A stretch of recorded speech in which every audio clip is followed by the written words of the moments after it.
So now I'm back at square one with no one to, Like go to on this move, journey with, to move with. Yeah. It was really, really frustrating because it's like, Connie, I'm the only one who believes in this thing. Everybody that I'm working with seems to get to a point and they're like, nah, this ain't it. Yeah.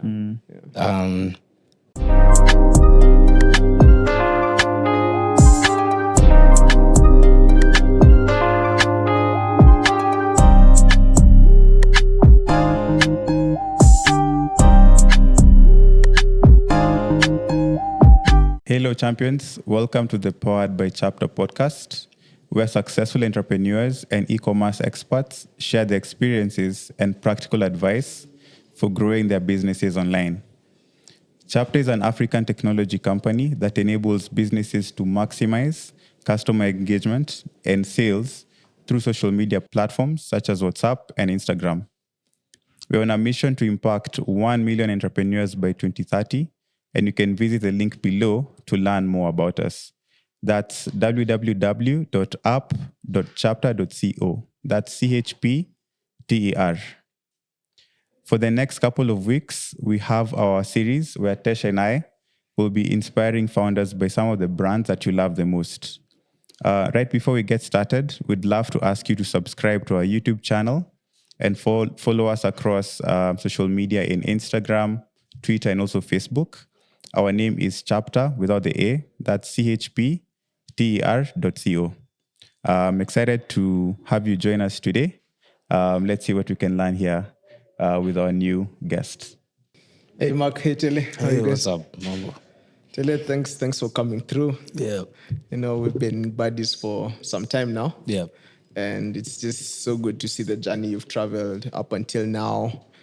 For those who don't know, Mwaki Tele, aka Telehmani, he's been bringing some of the best events, experiences here in Kenya and also in South Africa through the Hype Group. That's his company.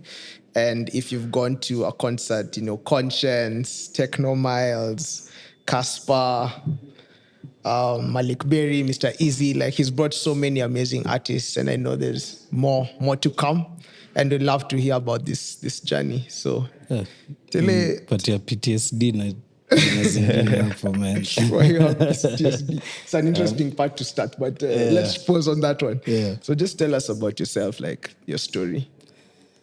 I've had Tamaliza, but when it comes to basically life in entertainment, I was practically born into it. My cousins were artists. Okay. They're the ones who sort of just roped me in when we're in school. Yeah. And then now in this journey of events specifically, the first event I ever did was in high school.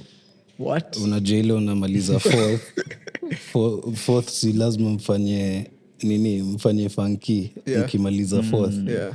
So as we're sitting for a KCSE, nilikuwa nishaanza panga gig. The plan after clearing. Plan after. Uh-huh. Wow. So I'd say that's when that was my first gig ever. Okay. And then ever since, it was successful, and I figured it's a cool thing to do once in a while, to just make a few coins. Okay. Was that first gig paid? Were students paying, or it was a free gig? Yeah, for sock. 400 bob. Yeah, 400 bob. And then what was the plan? There was a gig. It was after the last paper. Yeah. So I was in school in Tigoni. Yeah. Okay. So there's a joint. It's like a hall that's run by the government. Okay. The county. That time it was a county government, but ilikuwa ya Kanjo ya Limuru. Okay. One of those county halls. All right. So we just hired it, and then now guys from different schools in Limuru, Tigoni, came through. Yeah, came through. Oh, that's crazy. Did some things. I have a question on that. So for you to convince high schoolers immediately after exams to come for your show, man, that's a pretty big feat. You must have been pretty influential by that time. No, I don't agree. It's actually the easiest thing. It's the easiest. Yeah, because everybody's just like, you're targeting Form 4s who've just finished exams. So Yeah. everybody just wants to start acting like an adult. I see. You know? So training So you telling first. them, hey, we gonna form huku, Yeah. it's easy. It was easy. Oh, But gosh. not too many people had the balls to do it. do it. Yeah. So And like who did you like bring on as the artist? it was no artist. It was just a DJ. And Hey, the it was yeah. okay. And back That's then, smart. it was that your DJ for decks. It's just a guy who had a CD, 2 CD players, and that he'd Put a ban. mix. Tunakumbuka wasa alikuwa kwa ban kwa CD. Nikatungoma twako. So he had like 5, and then that's the music that you play. Oh my gosh. Like he flash disk MP3. Wow. Yeah, something really stands out. You just said that you just had the balls to do it. Yeah.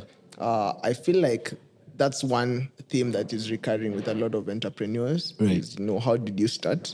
I saw an opportunity and I just started. Because a lot of people that the ideas they just live in their minds. So that's pretty cool. Yeah. And how did you move on from that first gig to Okay, more and more gigs until you started bringing international acts? So after that first gig, you finished 4th, so in between going to Kole and trying to figure out exactly what you want to do. Yeah. So what happened is I started working at a video library in Karen called Reel to Reel. So anyway, I've just been about entertainment. Actually, kind of thinking about it, I've always just been into entertainment. So while working at the video library, there's this, what do you call it? There's this bar close by that was called the Long Bar.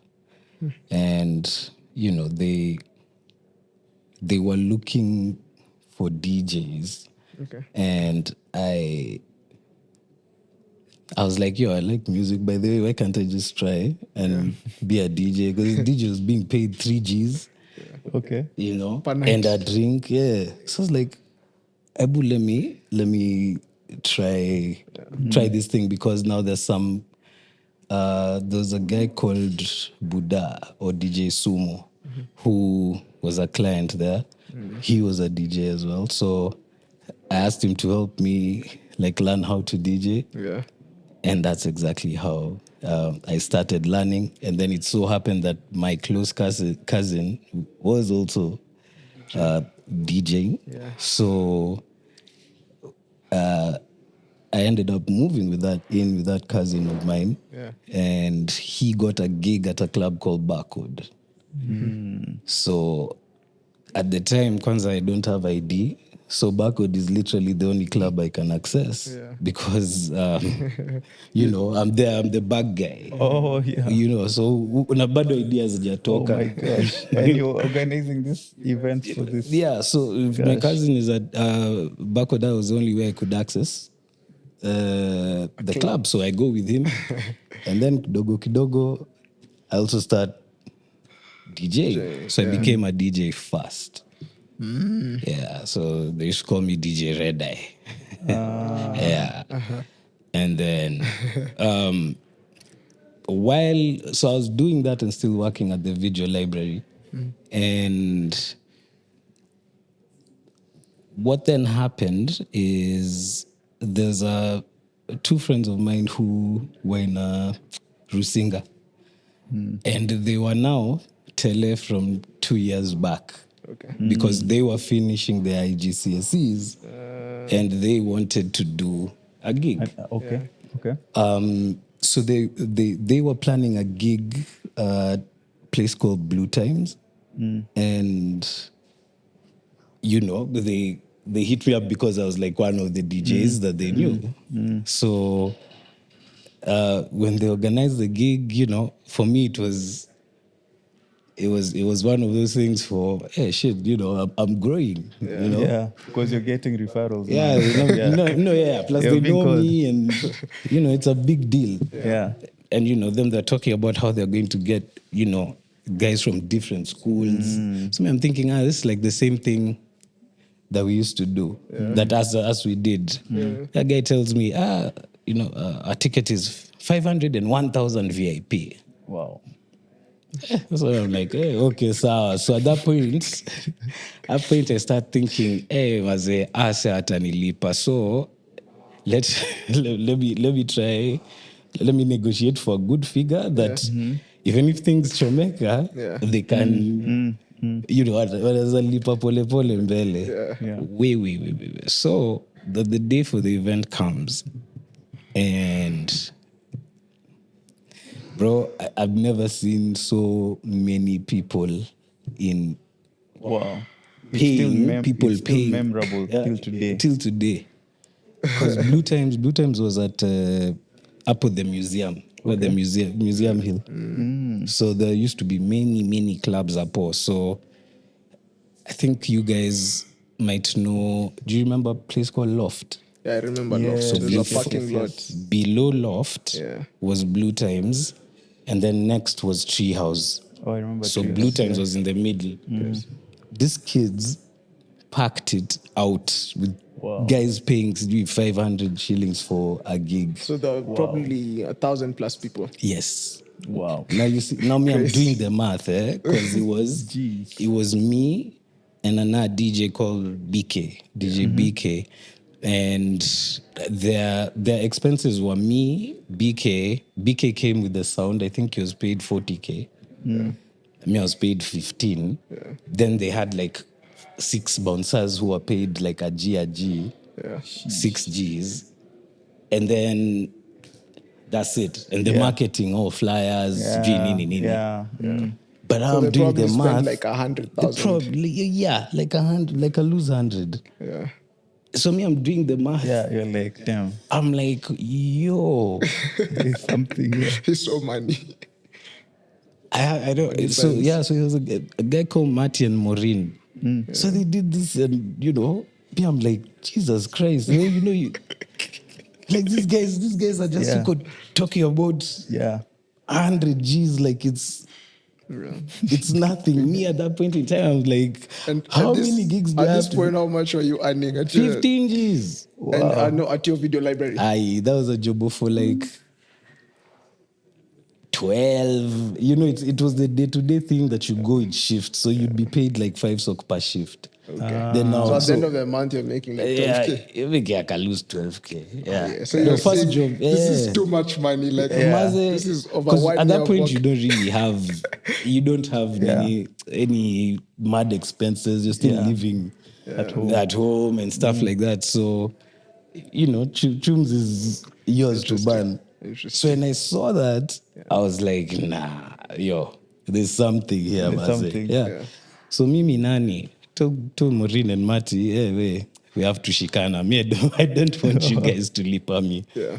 Actually, shikana, we said yeah to So me. these guys now you turn them into your partners. Yeah. Okay. Yeah. Okay. And for them, did they know what they were doing, or they were just trying to create a bash for their classmates in Everybody school? was just trying out stuff, I man. see. It I wasn't. see. So the Mati now is a really big lawyer. Maureen is in the States doing her thing. So for them it wasn't their passion. So as we moved on, I see. I think I'm the one who had more of the passion for Yeah. it. So I stuck with it. But at the time, Yeah. them they were like, they thought about it. They're like, look, we have cloud. Yeah. We know we can make money if we do our bash for us. What's so hard about it? Yeah. And now they just took it to where I see. me had to come in and be like, yo, I need to see where we can take this thing. I know. And that is probably 10 years ago plus. Plus. Yeah. So Plus. you've really come a long way. Yeah. So how's that now transition into making this real business? And you've really built a brand, especially the artists that you've managed to bring around. Wow, it's been tough. It's been tough. It's taken a lot of misses. Still missing to this day, you know. Yeah. But, you know, it got to a point where I was like, okay, I'm flunking out of Kole, so that's done. So I have to figure out a way to fend for myself. So I'm very artsy. Like outside of events, what people don't know is that I'm really into the arts as a whole. So from music production to anything entertainment related, like especially the music production, writing, that kind of thing. I've always been into that, and through my cousins and what have you. But like, I needed to find a way to make all these things that I love make sense for me to where, you know, I can make a living. So partnered with DJ Cream to do. We had a company called the Epic Nation that I started in 2012. Okay.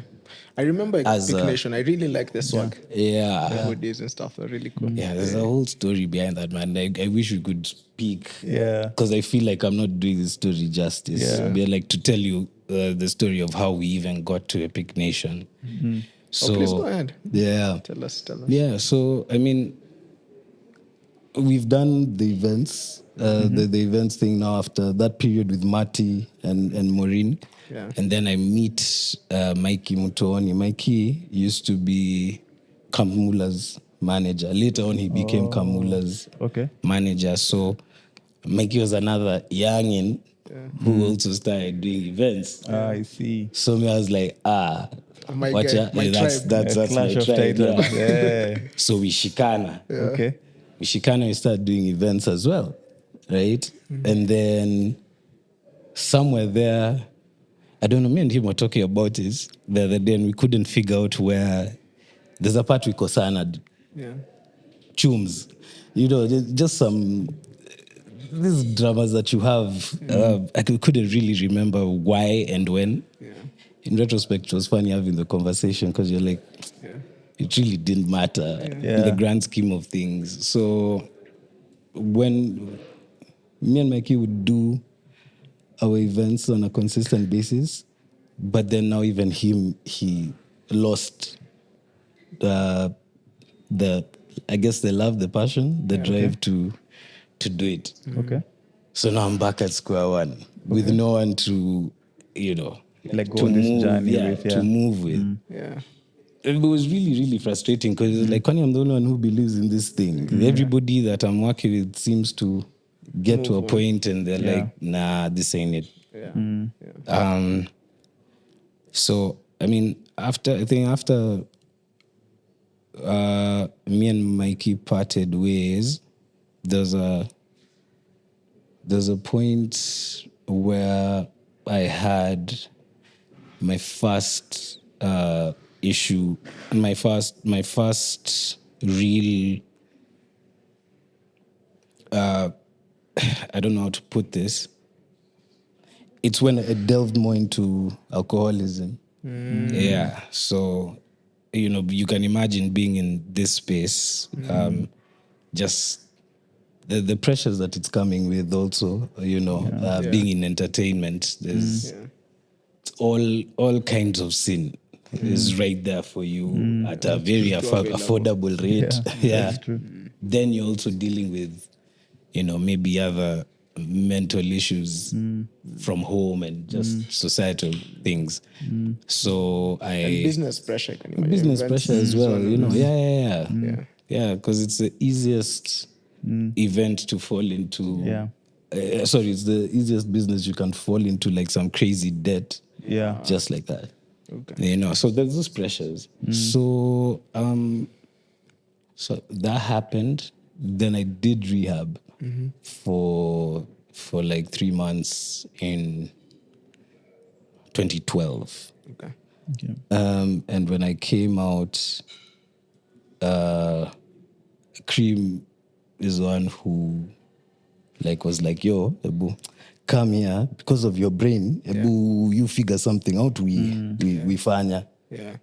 So I told him, yeah, I see, we just go back into doing events, nini. So Cream is one was like, yo, are you sure you want to go back into events that you've just come from? Yeah, the same thing. From rehab. Okay. So guys were a bit scared. Like, tele, unajirudisha tu kwa club na, you know. But they didn't know what I knew or what I'd gone through, you know, in During that rehab. period. Because that time people didn't really know. Even to today, don't really know It's not as what clear. happens in a rehabilitation center. So he tells me, how about you? We start making t-shirts, and then we'll find, let's get some money. We can start doing events now in 2013. Okay. So me, I'm like, okay, sawa. That time, Brayo Vazi was the hottest thing in town. We need to find Brayo. Brayo leads to Daktari. You know, as you speak now, I'm just picturing that Epic Nation in my mind. It was actually a big brand. I remember wanting those t-shirts. Yeah. It was big. So I, you know, as I'm selling t-shirts, banners, the tubes is just not enough, you know. So I'm like, I really need to. What's the next step? Because remember, I'm also not in uni at this point. Like, that story died. Yeah. So I'm not going to have school. papers. I don't have papers. You're on Nada. a different path. I'm on a different path, which I have to chart for myself. Yeah. Yeah, so I'm like, Maze, I guess I have to go and look for a job that will pay me a salo, you know. Luckily for me, we have the microbars of this world at Homeboys. The time Big Ted, we had a company called the Main Event Company. So that's where I went and Got a job. asked for a job. I met my first boss in, can I call her corporate? It's technically, corporate world, yeah. she's called Priscilla Mahinda. Yeah. Pri is now the governor's secretary. So Pri hired me at the Main Event, taught me like a lot about how entertainment is now, like how the world of entertainment as a business, like as a proper business. She's one who taught me about agency work. So she had me. But the funny thing is, I never got paid at the Main Event, because 3 weeks into the job, Priscilla tells me she's leaving. So me, I quit with her. Okay. So you worked for 3 weeks. I worked for 3 weeks, Maze. Never even maliza that month. So when Priscilla left me, I left. So me, I left with her. I was like, wewe sasa, Miss Jeepal unaenda wapi? Can you say she became like your mentor as well? She definitely is, yeah. Yeah. But you know, even her, like, you know, now when I think about it, at that point in time, she's also going through, you know, like life, and I guess she was also trying to cut her teeth on her own. But she's one of the most brilliant minds I know. So she did what she could for me, let me say that. So I was doing that and still, like, obviously the Epic Nation stuff. And I sold the idea for an event called the Hakuna Matata Festival to Big Ted. Wow. So Ted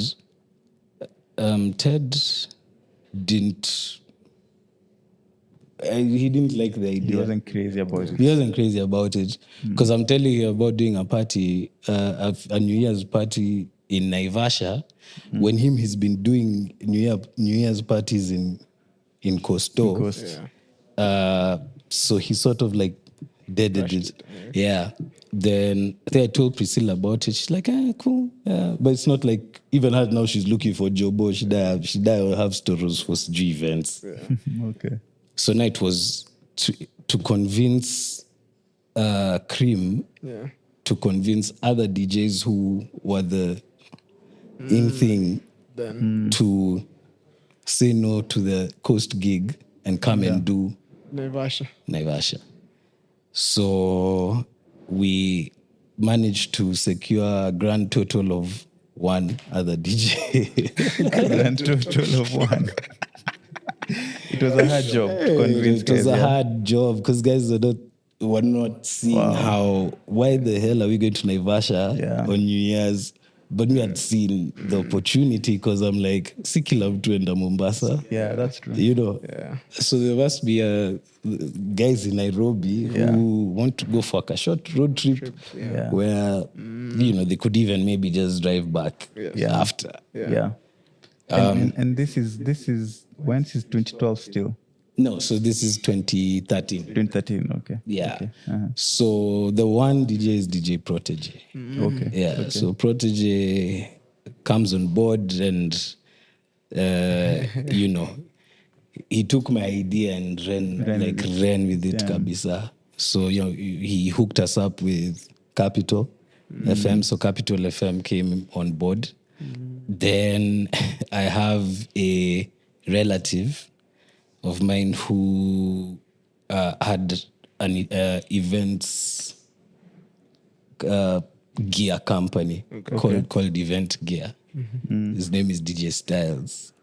So Styles convinced him to partner with us because at the time, finding money to do all these things, especially deposits. It's a hard thing. So Styles comes in as a partner, and he's like, "Okay, we'll give you the gear. You go use it, and then we'll do the math after, and you know we do a split of profits and what have you." So that's how the first Hakuna Matata came to be. Wow. Really? Yeah. And that's what you call resourcefulness. I know. Because I imagine you didn't have any cash. We had no together. I have to say, I have a cousin called Mushohi. Yeah. So Shoei gave me a loan of 500 G's to help me. It was 500 G's to help me put things together. So this gig had to work. Because I'd never asked him for money, ever. Yeah. So what happened at that gig was this. We made it a 2-day event, festival at the Fisherman's Camp in Naivasha. This was 2014. It's 2013. 2013 into New Year. 2014. Okay. I think I was in that gig. You must, I think you I was there. Yeah. You must have, you were the TA. Yeah. Probably, that's 10 years back. Yeah. Interesting. So that's when I was at where was I? I was at Fisherman's. Yeah. So Fisherman's is where we were doing the gig 31st and 1st of January. 31st of Dec, 1st of January. And immediately after the event, they tried to run away with the money. Wow. The owner, some white guy. Like because they were collecting money from tickets or from the bar? Yeah, no, from the gate. Because now you see, back then with the new systems, really, like there's only tickets Sasa, but then gate tickets, you collecting cash, you have to put it somewhere. So, you know, we're not evolved to the point where we have crash in transit vehicles. So we're putting the money in the office, you know? Jeez. Now, These guys collected. all the money is in the office. Majority of the money is in the office. And in the morning when we want to do reconciliation, he's like, apparently we used a space that wasn't part of our deal, so he has to. Gosh. Yeah, it became a story. Yeah, became a story to where we had to stay like 3 days Post event. waiting for Styles to come. Yeah. to talk to this guy and convince him. Because now me, I'm young. I'm like, shit, me, I have Shoi's money. I need to have my cousin's money. I need to retire.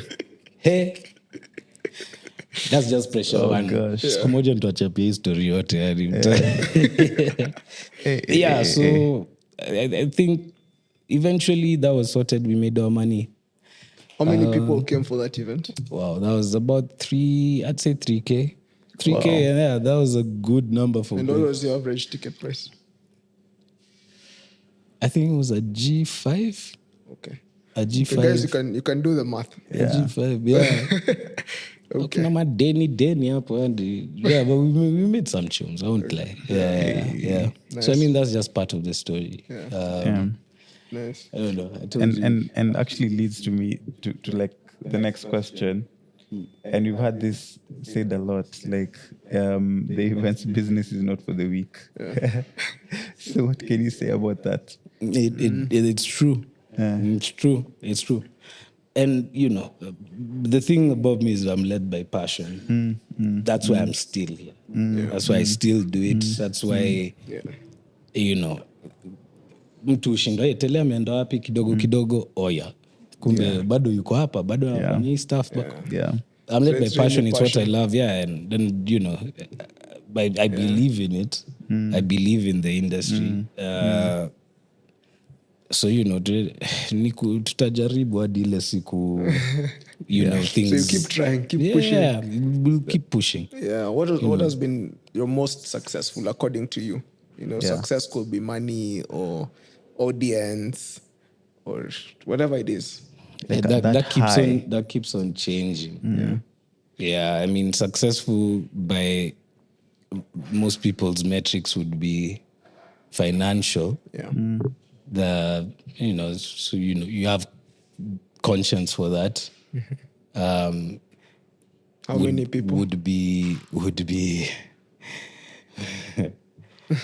many.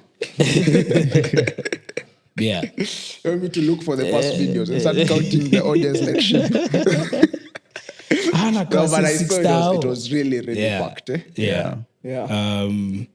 But most impactful, the one that gave me the most happiness, despite all these sideshows, was the first Hakuna Matata.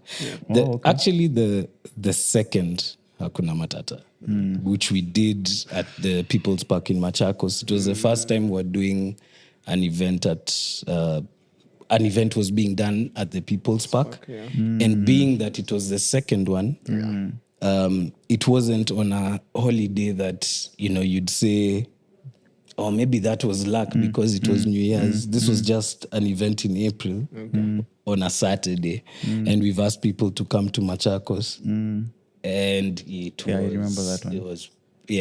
I went to that one too. Yeah. That to me... You had FOMO. All right. Yeah, that to me is my most successful because it told me something about what I was doing. It's like, you know... There's value. Yeah. It really justified my crazy to some extent. Yeah. What do you think is the value? Like, what do you think people buy when they're buying this? Experience. It's an experience. People are buying experience. Why do you think Mudhoni is relevant to... Mudhoni has sold an experience from day one. She's not like Tele. For the most part, it's okay. This one looks like if I get this artist and I get this, if I mix and match these elements, we'll make tunes. So I'm really good at that. And I find these people to... I'm good at that. But Mudhoni has always been true to... She's big on the art bit. This is blankets. For blankets. Yeah. And that's why I feel like, you know, that's why blankets has stood the test of time. Yes, there was a point there where it had potted, but I think those are my internals I'm not privy to. But there's a reason blankets is still the experience at the top of events in Nairobi because of the experience. Do you say that's now the key to just kind of staying competitive in the market, like creating an experience? Creating an experience is what is what works. Okay. You know, Okay. creating your own tribe, I your see. own group of people. Like, yeah, So like regardless, like they'll always come they'll always come. because of the experience you provide, Yes, even if yes. If you haven't noticed, yeah. at times you find when something becomes too hot, when now just mainstream guys Yeah. end up coming, Yeah. it sort of takes a really hard dip Yes. Yes. Yes. because now everybody's just coming. It's no longer The community. it's no the longer a tribe, community thing, Yeah. you know. So it becomes too. It becomes too. Ni kitu ya do tu. Commercial. Hype. Yeah, it becomes too commercial. You get, yeah. It becomes too commercial. So you have the original people step back, Yeah. and then now, the guys who are just there for the hype for the season fall off, and now you're back at one. Yeah. I think it's interesting how just the staying power. Yeah. You mentioned Motoni DQ, which is it makes a lot of sense, and you as well. It's been 10 years, and I think that's what people don't see, that consistency. Yeah. Over a long time, you have to do your 10,000 Bro, hours. don't sell me short, man. It's been 15. 15 years. Oh, wow. Yeah. So Yeah. you have to do the time. Hard I'll work, do the time, man. resilience. Yeah, 100%. Yeah. So, I mean, we got to interact again recently because you're planning something really cool. Right. Yeah, I think you should tell the audience about it for those who are about business, but also like experiences. And Chapter is proud to be partnering with you to provide you with some technology. Yes. So tell us about it. So the event is called the Kaya. So we want to create that community, and so what we're doing is it's going to be a really Afrocentric event, you know. So from how we theme it, top to bottom, celebrating everything Afro. So for this edition, this first one, we have an Afro house DJ called Zex Bantwini from SA. He's a really, really, really dope music producer. Yeah. One and of the DJ. few Grammy Award One of the winners few, in yeah. the continent. Yeah, so That's dope. yeah, so the event will be like a daytime thing from 2 p.m. Okay. All the way till late. Okay. But what we're doing with this event now is to give people value for their money. Okay. In the past, people have been going to concerts and they're being charged an arm and a leg for the tickets, which as a promoter, I can't understand and justify why ticket prices in Kenya are what they are. Yeah. But then over and above that, when they get to the event, the price of alcohol is stupidly expensive. So what we've done, I have a partnership with a friend of mine. We have a liquor store called the Goodfellas. Okay. So what we are doing is coming into the event called the Kayas, the Goodfellas, and we will be selling alcohol and other drinks at RRP pricing. You know, so that we can at least it's easier for. Interesting. It becomes value for that ticket as well. I really like that. Yeah, because in the past it seemed like promoters were just out to make money, make money from people. But the truth is, the ticket pricing is the ticket pricing because of some of the costs that you have to incur without a sponsor. And you can't go into an event expecting that your sponsor will come and bail you out. You know, so for me, how I'm looking at it is if I get this number of people coming, will I meet my costs? Okay, cool. What is the experience for these people coming to where Yeah. this ticket price, if they're paying it, artist aside, what is it? What else of value are they getting? And for me, one of the things outside of the entertainment is right now, man, economy ni tough. Yeah. You know, so come and spend the same amount of money at this in this community Yeah. that you'd spend at home. Yeah. You know, so That's cool. yeah. That's actually very thoughtful. Daytime. The daytime vibes, and can then if you're a night person, Pia, You also you in the know, loop. yeah. Yeah. And when you don't have to stay home and come in and come in late because at mna pre-game. You know, come in pre-game huko. Yeah, it's true. Then once you're there, you don't have to leave to go to the club because mnaenda kulipa 3 times. Yeah, it's true. You Unaona? can just so you just chill.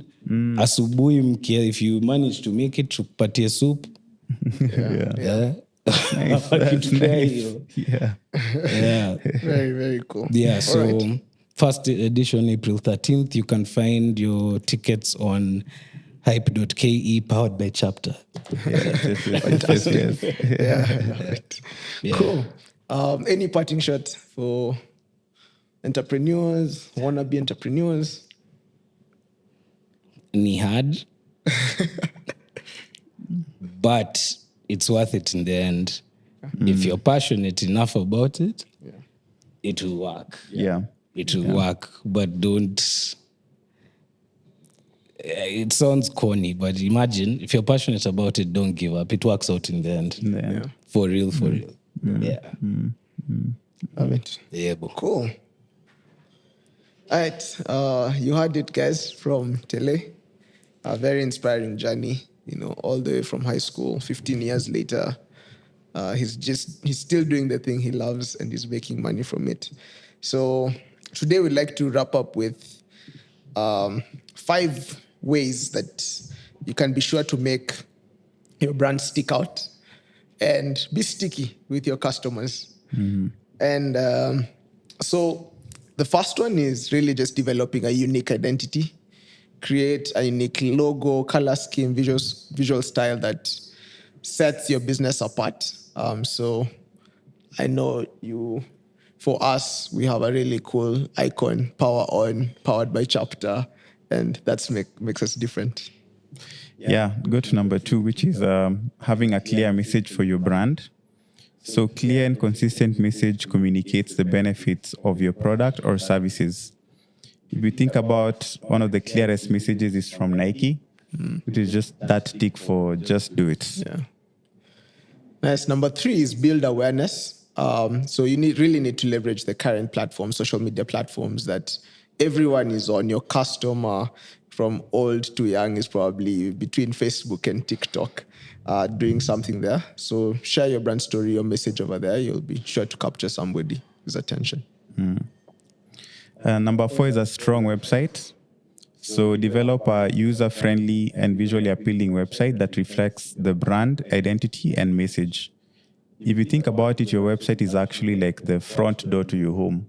Yeah. So if you make it compelling, people will want to get inside. Yeah. And the last one is really cool. It ties to today's story of Tele, which is consistency. Like just repeat, try again and again. You become better and better, and do the same with your brand. Keep telling the same story. Eventually, even the guys who are not listening or paying attention will listen. And that's 5 ways to really stay sticky and build a brand that is sticky. It's great to have you, Tele.